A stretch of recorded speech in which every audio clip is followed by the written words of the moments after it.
Sino dito ang nagtitrade na ng manual sa forex trading?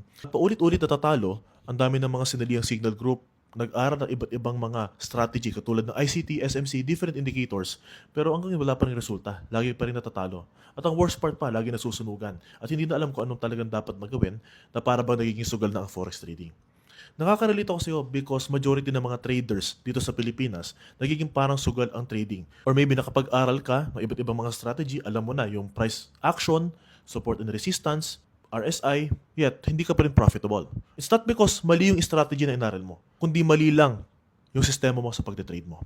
That's the reason why I conducted a live webinar where I'm going to show you exactly how to systematize your forex trading so that you can also become a disciplined trader and you can grow conservatively even if you have $1,000 trading fund.